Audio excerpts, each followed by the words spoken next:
तो hello student, intelligent era channel में स्वागत है आप लोगों का। तो 2023 का आप लोगों का ये फिज़िक्स का जो एग्ज़ाम आज हुआ है, तो इसको हम एनालाइज करेंगे। कैसा एग्ज़ाम था, मतलब क्या पैटर्न था इनका, किस तरीके से इन्होंने क्वेश्चन दिए, और क्वेश्चनों के आंसर मैं आपको बताने की कोशिश करूँगा, ठीक है। और बाकी कंप्लीट सॉल्यूशन तो आप लोगों का इसका बाद में आएगा। अभी मैं आपको ये बताऊँगा जो अभी स्टूडेंट एग्ज़ाम दे के आए हैं, ये वाला 2023 का, और कुछ डाउट है उनके क्वेश्चन कैसे सॉल्व होंगे, या कुछ जो MCQs हैं उनके क्या आंसर होंगे। उससे पहले मैं आपको ये बता दूँ कि देखो, जो आपका ये वाला एग्ज़ाम है 2023 का, ठीक है, मैंने इसको पूरा देखा कंप्लीट। अभी भी आपको मैं दोबारा एक बार एनालाइज कराऊंगा। इसमें 10 मार्क्स का जो मुझे पेपर लगा वो थोड़ा सा हार्ड लगा था मुझे। हार्ड मीन्स मतलब जो बच्चे सही से पढ़ के गए होंगे, यानी कि जिनकी तैयारी एक अच्छे लेवल पे होगी, उनको 10 मार्क्स तक का हार्ड लग सकता था, ठीक है। अब एवरेज बच्चे जिनकी तैयारी इतनी खास नहीं थी, उनके लिए ये पेपर मैं कहूँगा कि कम से कम आप ये कह सकते हो 20 से 30 नंबर का थोड़ा सा हार्ड लगा होगा उन्हें, लेकिन इतना भी नहीं। मैं 20 से 25 की बात करूँगा, ठीक है, एवरेज बच्चों की। अब जिन्हें बिल्कुल फिजिक्स ही नहीं पता क्या हो रही थी, फिजिक्स का उन्हें पी भी नहीं पता था, उनके लिए तो ये पूरा ही पेपर हार्ड होगा, एक्सेप्ट कुछ क्वेश्चन छोड़ के पासिंग मार्क्स। यानी कि अगर मैं बात करूँ तो उनके कम से कम इस पेपर में 25 मार्क्स तो आ जाने ही चाहिए यार, जिन्हें फिजिक्स के बारे में कुछ भी इतनी नॉलेज नहीं थी। क्योंकि अगर आप लॉन्ग क्वेश्चन को देखो तो सारे लॉन्ग क्वेश्चन आपके पढ़े हुए आए हैं, ठीक है, और कुछ 2 मार्क्स के क्वेश्चन और कुछ 3 मार्क्स के क्वेश्चन भी बताए हुए तो आए हैं आप लोगों के। तो इतना तो मैं उम्मीद कर सकता हूँ कि इसमें 25 मार्क्स या 30 मार्क्स तक के तो क्वेश्चन आप करके आए होंगे ज़रूर, ठीक है। अब बात करते हैं हम लोग कि क्या पैटर्न था ये पेपर का। देखो, अगर आप पुराने पिछले साल के 5-10 पिछले कोई से भी उठा लो आप पेपर, ठीक है, अब पिछले 10 सालों के, पिछले 5 सालों के, तो अब उससे तो बिल्कुल ही अलग पेपर था ये आपका।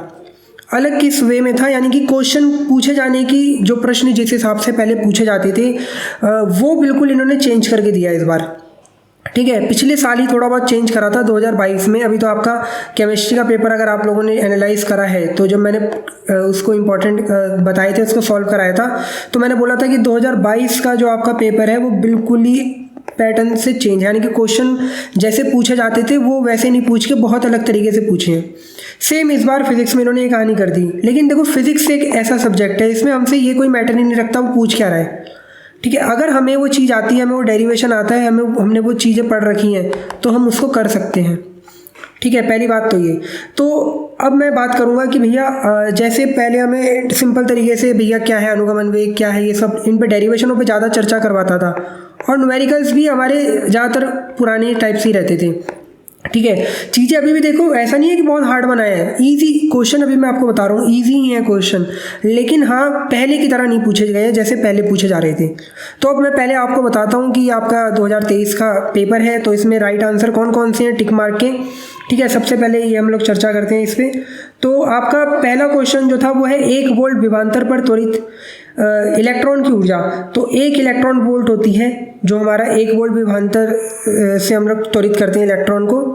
फिर कह रहा है धारा घनत्व और अपवाह वेग में संबंध। तो धारा घनत्व और अपवाह वेग में संबंध ये होता है। थर्ड आपसे कह रहा है किसी एक समान चुंबकीय क्षेत्र में एक इलेक्ट्रॉन क्षेत्र के लंबवत प्रवेश करता है, तो इलेक्ट्रॉन का पथ कैसा होगा, लंबवत प्रवेश करता है तो मतलब वृत्ताकार होगा। लेंज का नियम किस भौतिक राशि पर आधारित है, संरक्षण पर, ऊर्जा पे बता रखा है। फिर कह रहा है कि निम्न में से कौन सी विद्युत चुम्बकीय तरंगे हैं, तो रेडियो तरंगे, ठीक है। ध्वनि तरंग नहीं होती, जल नहीं होती, और ये भी नहीं होता। अगला क्वेश्चन है कि 60 डिग्री कोण वाले प्रिज्म में अल्पतम विचलन की स्थिति में एक किरण इतने कोण से विचलित होती है, प्रिज्म पर किरण का आपतन कोण, तो इसका आंसर 45 होगा। कैसे होगा, सिंपल सा फॉर्मूला, n बराबर साइन ए प्लस ए, सॉरी फॉर्मूला क्या था इसका, delta m plus a by 2 upon sine a by 2। तो जब आप ये वाला फॉर्मूला लगाओगे, ठीक है, a हो गया आपका ये 60 डिग्री प्रिज्म कोण, और डेल्टा m हो गया जो आपका विचलित हुई है 30 डिग्री पे। जब आप इसे सॉल्व करोगे तो आपका n 45 आंसर आ रहा होगा, ठीक है। इस तरीके से सॉल्व हो जाएगा। नेक्स्ट है हाइड्रोजन परमाणु में इलेक्ट्रॉन की प्रथम कक्षा की त्रिज्या इतनी है, तो इसकी तीसरी कक्षा की त्रिज्या, तो इसका आंसर ये है। कैसे है, मैंने आपको बता रखा है कि भैया बोहर कक्षा में जो त्रिज्या होती है वो इस तरीके से आपकी क्या होती है, चेंज होती है, बताया था आप लोगों को। अब ये ऐसे चेंज हो रही है, तो पहली कक्षा की त्रिज्या इतनी गिवन है, तो तीसरी की बात कर रहा है, तो भैया इसका क्या कर दोगे, यहाँ पे n2 की जगह 3 लगा दोगे, इसका स्क्वायर करोगे, देखो r1 हो गया 0.53 एंगस्ट्रॉम, r2 हमें ज्ञात करनी है, n1 हमारे लिए पहली कक्षा की बात हो रही है तो n1 1 रहेगा, और ये हमारे लिए तीसरी कक्षा की बात हो रही है तो मैं 3 का स्क्वायर चढ़ा दूंगा और इसका स्क्वायर चढ़ ही रहा है, तो जब ये 9 हो जाएगा 9 की गुणा करूंगा, आंसर यही कुछ आ रहा होगा आपका। सिंपल तरीके से हो जाता है ये। देखो टिक मार्क वाले क्वेश्चन तो बहुत ही हलवा, ये 8 नंबर आपके, अगर यार इसमें से गलत करके आए होगे ना तो फिर क्या बोलूँ।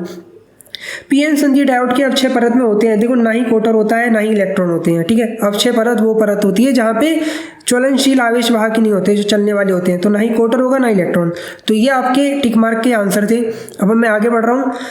अब देखो 1 नंबर में क्वेश्चन है, किसी परिपथ में प्रत्यावर्ती धारा का शीर्ष मान इतना है, सॉरी, ठीक है, और आपसे पूछ रहा है कि भैया आपको वर्ग माध्य मूल मान बताना है।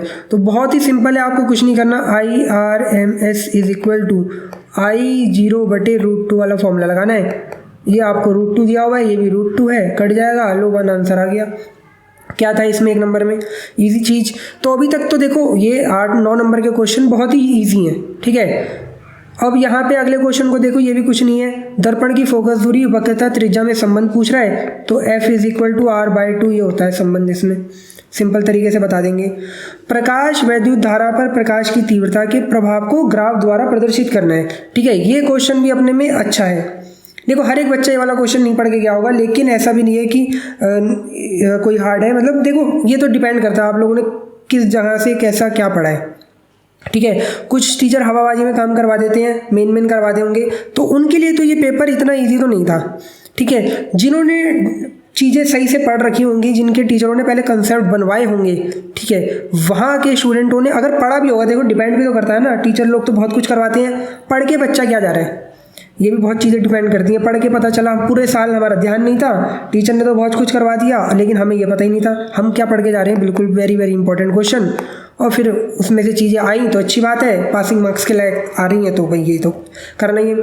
तो देखो इसका ग्राफ कैसे खींचा जाएगा, सिंपल मैं आपको ग्राफ बता रहा हूँ। जो ग्राफ होता है वो हमारा कुछ इस तरीके से होता है, कुछ ऐसा होगा ग्राफ। ये हमारी धारा होगी, ये I तीव्रता के लिए, ये 2I तीव्रता के लिए, और नीचे विभवांतर होगा, नीचे विभवांतर, ऊपर धारा हो गई, ठीक है। तो ये ग्राफ आएगा हमारा।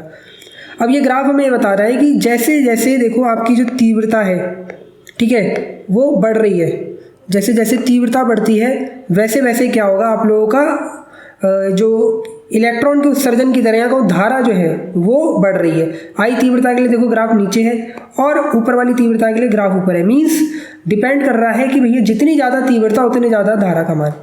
क्लियर ये चीज़। अब मैं यहाँ पे देखो अभी आपको ये चीज़ें आंसर बता रहा हूँ, ना कि आपको इनकी क्लियर चीज़ें समझा रहा हूँ कि भैया कैसे हो रहा है क्या हो रहा है। फोटोन की ऊर्जा और संवेग में संबंध। अब देखो फोटोन की ऊर्जा संवेग में संबंध मतलब क्या चीज़ है इसमें, क्लियर यार बहुत ही सिंपल है। हमें पता है लैम्डा बराबर होता है, या चलो छोड़ो एक सेकंड को, E is equal to mc² होता है, ये हम लोग को पता है, ठीक है। किसी भी फोटोन की जो ऊर्जा होती है वो E is equal to mc² होती है। अब यहाँ से हम क्या कर सकते हैं, इसको आसानी से ऐसे लिख सकता हूँ, मेरे को चलो मैं इसको ऐसे करके दिखाता हूँ आपको।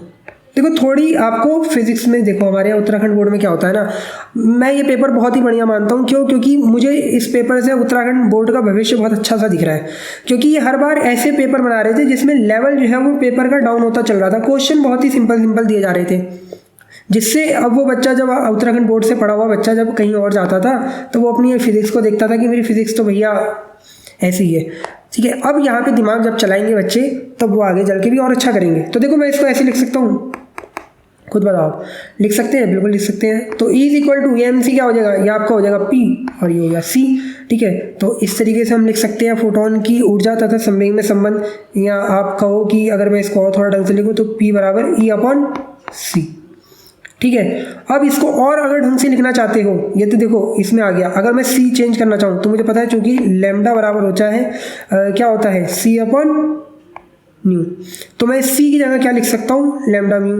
तो इस P is equal to E lambda mu, ऐसे भी लिख सकते हैं। तो ये कई तरीके से लिखा जा सकता है आप लोगों को, ठीक है। आपको अगर आपने इतना भी कर दिया हो ना, ये वाला पार्ट भी काम चल जाएगा अपना, ठीक है। अगला अब मैं बात करता हूँ, यहाँ पे इसको मिटा देता हूँ, समझ में आ गया होगा आप लोगों को, ठीक है। अगले को अब मैं देखूँ तो ये कह रहा है किसी तत्व की परमाणु संख्या तथा द्रव्यमान संख्या A है, इसके नाभिक में न्यूट्रॉन की संख्या, तो कितना इजी होता है नाभिक में न्यूट्रॉन की संख्या, क्या करोगे भैया, a माइनस जेड कर दोगे बस, इसमें तो कुछ था ही नहीं बताने का। ठीक है, आपको पता है किसी भी तत्व को हम लोग ऐसे करके दिखाते हैं, जेड परमाणु क्रमांक, a भार, तो न्यूट्रॉनों की जो संख्या होती है वो a माइनस जेड करके आ जाती है, तो वही चीज़ कर रखी है हमने यहाँ पे। तो एक नंबर इजी था। एंड गेट बच्चा बच्चा करके आ गया होगा, एंड गेट का बूलियन व्यंजक। ठीक है, बूलियन व्यंजक पूछा, बताओ। तो एंड गेट का क्या होता है, a dot B is equal to Y. ठीक है, a डॉट बी ना बोलते हैं, इसे क्या बोलते हैं, इसे बोलते हैं a and b is equal Y. तो ये भी इजी था।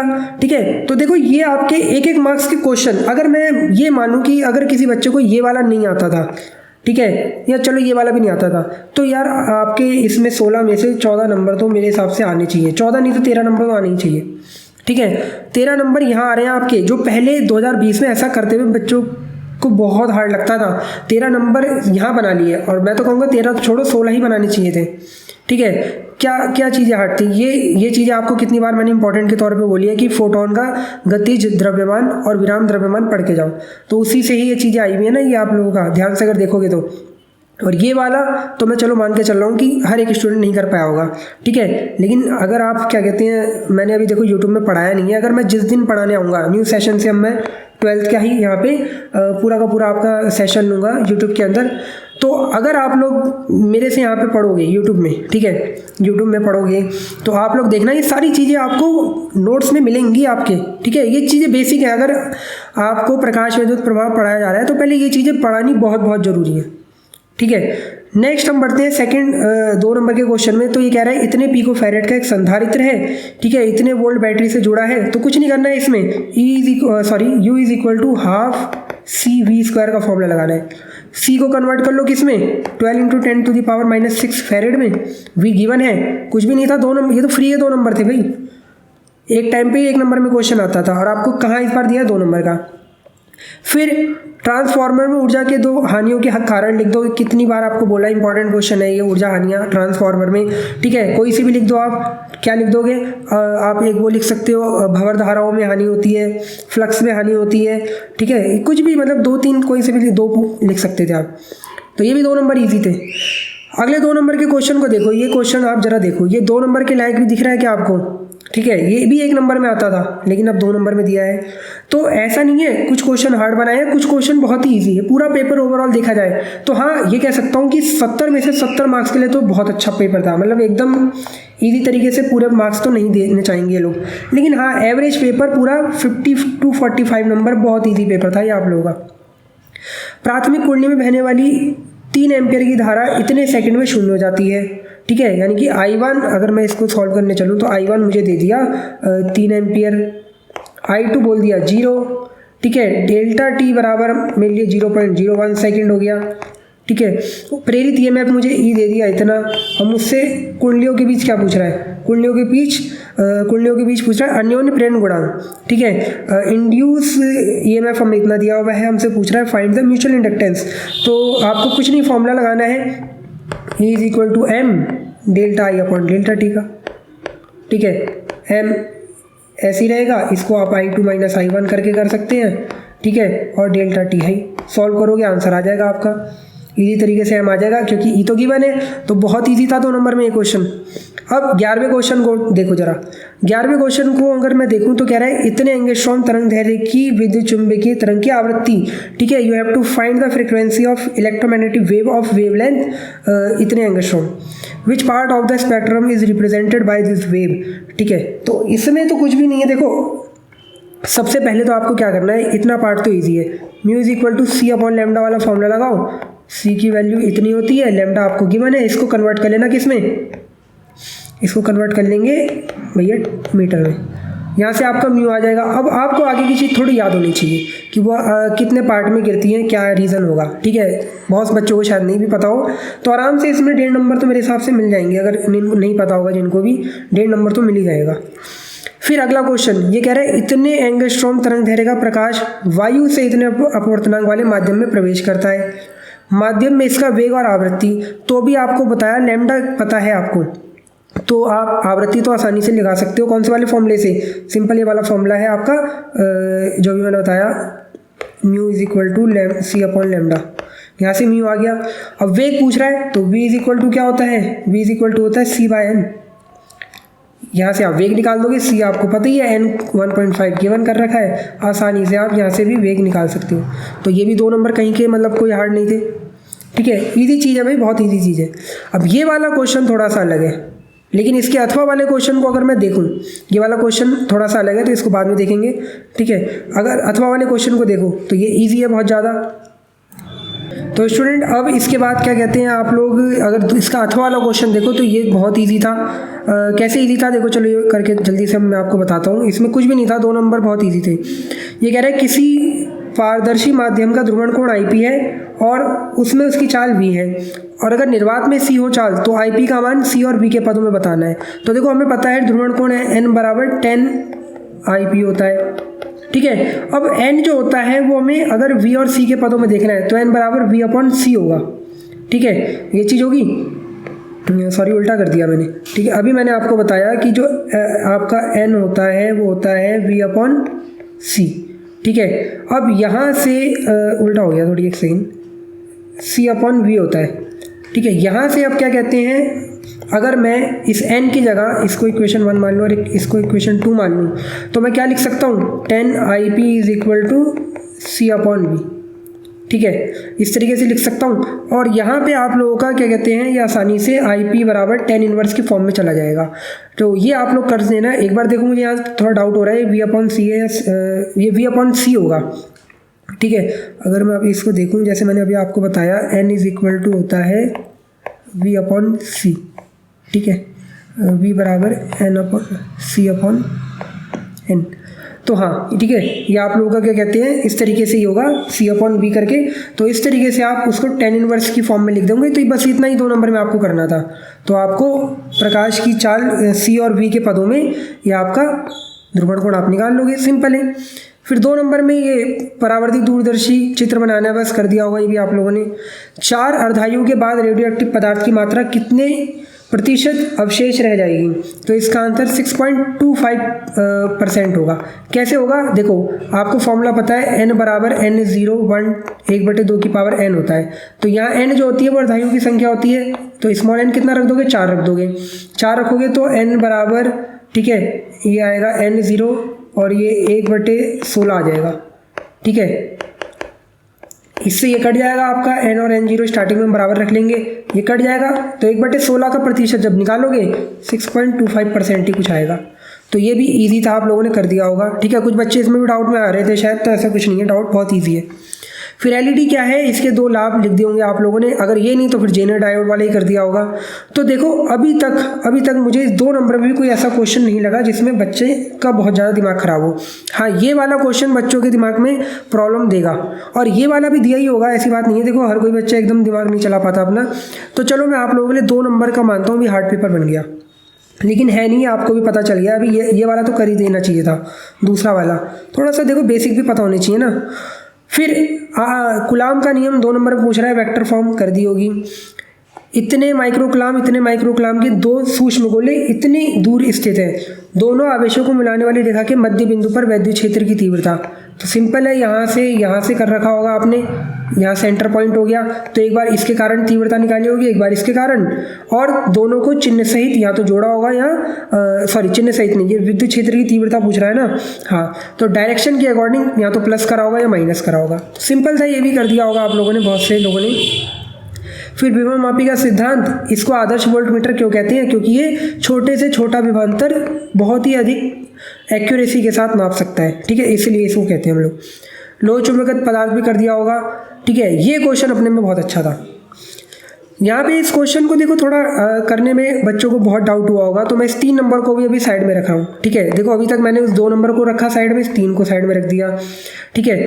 तो 5 नंबर का पेपर अभी मेरे अकॉर्डिंग बहुत हार्ड है, ठीक है, और कुछ बच्चों के लिए तो थोड़ा सा हार्ड होगा ही। लेकिन अभी जो देखा जाए पेपर रियल में कुछ भी देखो, अभी ऐसी चीज़ नहीं आई, बिल्कुल ही हट के जो भी आपको क्वेश्चन दिए गए हैं वो किसी भी तरीके के हार्ड नहीं थे अभी तक।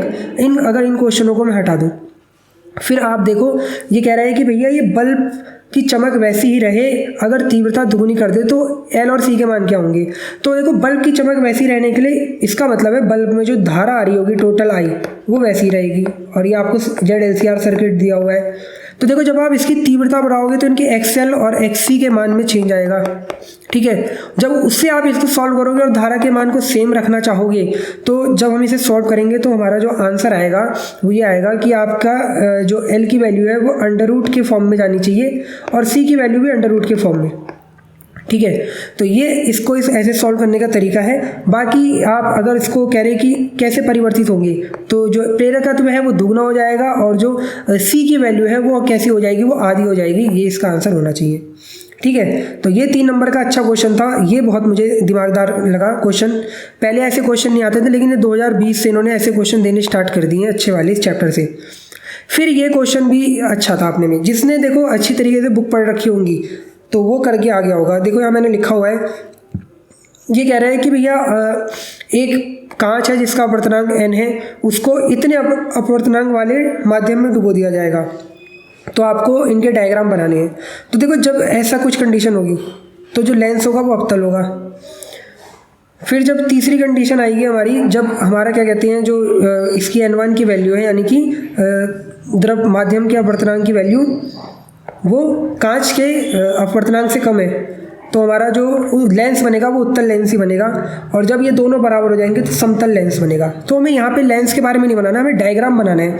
तो देखो जब मुझे लेंस की प्रकृति पता चल गई है तो मैं उनका डायग्राम इजी तरीके से बना सकता हूँ, ठीक है। अगर ये अवतल लेंस की तरह काम कर रहा है तो अवतल लेंस का काम होता है किरणों को मोड़ देना। फॉर एग्जाम्पल के लिए जैसे आप मान के चलो ये कंटेनर है, कैसे माध्यम में डुबो रहा हूँ मैं इसे, तो अब ये लेंस अवतल लेंस की तरह काम कर रहा है तो ये क्या कर देगा, इसको मोड़ देगा किरणों को। पहले का डायग्राम कुछ ऐसा बन जाएगा। दूसरे के डायग्राम में आप लोगों ने क्या करा होगा, यही चीज़ है। अब ये क्या काम कर रहा है, ये इसको ऐसे कर देगा, क्यों, क्योंकि ये उत्तल लेंस की तरह व्यवहार कर रहा है। तीसरे में समतल की तरह व्यवहार कर रहा है, समतल की तरह व्यवहार कर रहा है मीन्स इससे किरण जाएगी नहीं, कोई सीधा निकल जाएगी, अनंत पे चली जाएगी, इसकी फोकस दूरी अनंत हो जाएगी। तो ये इस तरीके से आपको इसके करने होंगे, ठीक है। ये वाला क्वेश्चन फिर से एक बार मुझे चेक करना पड़ेगा, ये भी अच्छा क्वेश्चन है। तो ऊपर वाला तो सिंपल है इसके अकॉर्डिंग। फिर हम तीसरे क्वेश्चन की तरफ 23वें क्वेश्चन की तरफ बढ़ते हैं।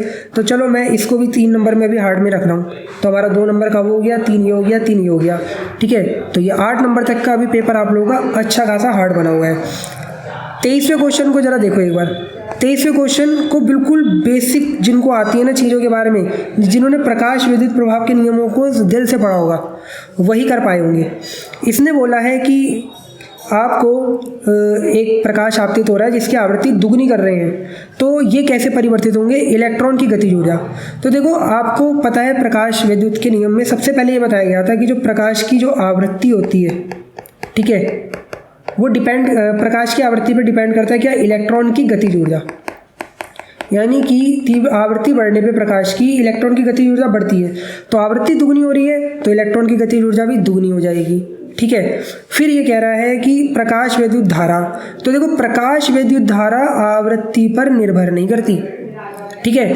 प्रकाश विद्युत धारा आवृत्ति पर निर्भर नहीं करती, इलेक्ट्रॉन की गतिज ऊर्जा निर्भर करती है, ध्यान रखना ये चीज़। अब निरोधी विभव, तो देखो निरोधी विभव का जो फॉर्मूला होता है वो असल में यही होता है 12mv² = eV0, ये होता है निरोधी विभव, समझ गए। तो भाई गतिज ऊर्जा दुगनी हो रही है तो निरोधी विभव भी दुगना हो जाएगा। तो इसी को अपने उत्तर को प्रमाणित भी करना है, तो इन्हीं फॉर्मूला बेस तरीके से करके आप प्रूव कर देंगे, ठीक है। नेक्स्ट 3 नंबर का ये कर दिया होगा आप लोगों ने, ग्राफ बना दिया होगा इस तरीके से, ठीक है। ग्राफ ऐसे जाके ऐसे करके कुछ ग्राफ बनता है इसका, तो ये बना दिया होगा आपने। इसके अथवा में क्वेश्चन बहुत ही इजी क्वेश्चन है ये वाला। यहाँ पे कह रहा है नाभिकीय संलयन में 1 ग्राम हाइड्रोजन से इतने ग्राम हीलियम प्राप्त होती है और दक्षता इतनी हो तो ऊर्जा बताओ। तो देखो सिंपल है, आप लोगों को M1 दिया हुआ है 1 ग्राम, ठीक है। M2 हो गया आप लोगों के लिए यहाँ पे 0.993 ग्राम, तो डेल्टा M निकाल लेंगे तो 1 - 0.9993 करेंगे, डेल्टा M आ जाएगा। उसके बाद E = डेल्टा mc² का फॉर्मूला लगा के ऊर्जा आ जाएगी। अब ये ऊर्जा इसके अकॉर्डिंग आई, हमसे पूछ रहा है ऊर्जा किसमें, इसकी दक्षता इतनी है, तो लास्ट में जो भी ऊर्जा आ रही है आपकी, मान लो E जो भी ऊर्जा आ रही है, ठीक है, उसको आप 5% से गुणा कर दो, आंसर आ जाएगा। और अगर किलोवाट घंटा में निकालना चाहो तो उसमें भी निकाल सकते हो, ठीक है। तो ये इस तरीके से सवाल होगा। फिर ये तो बच्चों ने कर ही दिया होगा 3 नंबर के लिए, ठीक है। अथवा में वाला भी अगर वो जो मर्जी आपको, मेरे हिसाब से बहुत बच्चों ने यही करा होगा, तो इजी है। फिर 5 नंबर के क्वेश्चन देखो, प्रीवियस ईयर का क्वेश्चन है ये वाला, ठीक है, बहुत ईजी है वाला। अगर ये नहीं आता होगा तो मीटर सेतु तो कर ही दिया होगा आप लोगों ने, सॉरी 4 नंबर के आते हैं अब ये क्वेश्चन। फिर ये वाला क्वेश्चन भी ज़रा देखो एक बार, ठीक है, कॉपी का ही क्वेश्चन है। अब कॉपी यानी कि जो मेरे यहाँ कोचिंग चलती है उसका क्वेश्चन है, बाकी ऐसा कुछ नहीं है, करा रखा होगा बहुतों ने। तो अगर ये नहीं करा होगा तो इसके नीचे वाला क्वेश्चन देखो, इजी क्वेश्चन है।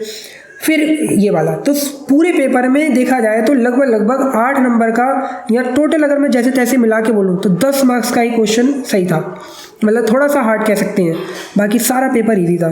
तो अब इसका कंप्लीट सॉल्यूशन मैं आपके लिए लेके आऊँगा, ठीक है। पेपर में वो क्वेश्चन नहीं दिख रहे होंगे बच्चों को जो पिछले साल होगा, पिछले 10-5 सालों से वो सोच रहे होंगे वैसे आएंगे।